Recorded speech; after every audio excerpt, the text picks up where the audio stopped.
આજે તો આખી અમારી ચડ્ડી ગેંગ નીકળી ગઈ ચીખલી ઢોસા ખાવા માટે. જય શ્રી રામ, ગુડ મોર્નિંગ. આજે તો સવારમાં કામ પર જ બનાવી દીધી ગરમા ગરમ ચા અને પછી છૂટીને કરી ઘરે જવાની તૈયારી. ઘરે પહોંચીને સૌથી પહેલા ત્રિમત થી દાઢી કરી નાખી અને પછી થઈ ગયો બિલ્લીમોરા જવા માટે રેડી. બાઇક પર તો બેસી ગયો પણ ચાવી લાવવાનું ભૂલી ગયો એટલે બિટ્ટુ પર ચાવી મંગાવી. અને આજે છે આપણા આ ભાઈબંધની બર્થડે. હમણાં તો અમારા ગ્રુપમાં રોજ રોજ કોઈની બર્થડે આવ્યા જ કરે અને આપણા આ ભાઈને આવી ગયેલી છે હાથમાં મોજ. ત્યાર પછી મેં બીજા ભાઈબંધ સાથે નીકળી ગયો બિલ્લીમોરા જવા માટે. પણ એ પહેલા બુટલેગરને ભૂખ લાગેલી હતી એટલે એને ખાવાનું ખવડાવ્યું અને પછી કહ્યું બિલ્લીમોરાના સરોવરમાં થોડું શૂટ કરીને ત્યાંથી બરોબર નીકળી ગયા વલસાડ જવા માટે.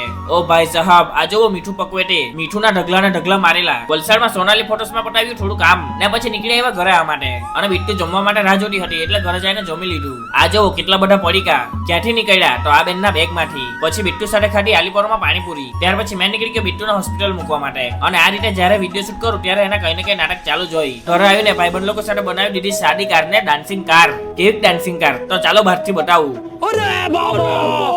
અને પછી કર્યું ભાઈબંધની બર્થડે નું સેલિબ્રેશન. અને બધા 15-20 દિવસના કેક ખાવાના બાકી જ હતા તો બધાને વેચીને કેક ખવડાવી. ત્યાર પછી બર્થડે બોયને થોડોક ધોઈ નાખ્યો. ને આ ચાવી ખાલી ગાડી ચાલુ કરવા માટે નહીં કામ આવે પણ કોઈને હેરાન કરવા માટે પણ કામ આવે. બોલો જય બાપ્પા કી. ત્યાર પછી 2 ફોર વ્હીલ લઈને નીકળી ગયા અમે ચીખલી ઢોસા ખાવા માટે. તમને ખબર તો છે આપણે જ્યાં પણ જાય ત્યાં મજા કરતા જ જાય. આ છે અમારી આખી ચડ્ડી ગેંગ. અને આ ભાઈના નાટક તો જુઓ. અને આ વેટરને કહેતો છે કે મને 2 ઢોસા આપજે અને આ લોકોને બધાને એક જ આપજે કારણ કે મેં 3-4 દિવસનો ભૂખો છે. અહીંયા ચાલુ થઈ ગયું છે અમારું ઢોસા ખાવાનું કામ. ને આ ભાઈને એની ઘરવાળી બરાબર ખવડાવે નહીં એટલે અહીંયા આવીને બરાબર ખાતો છે. ત્યાર પછી અમે ખાધી આઝાદની કેન્ડી અને આ લોકો લડાવવા માટે જ ઉપર નથી આવતા. ચાલો તો ગરમીમાં મેં પણ ઠંડી કેન્ડી ખાઈ લેમ.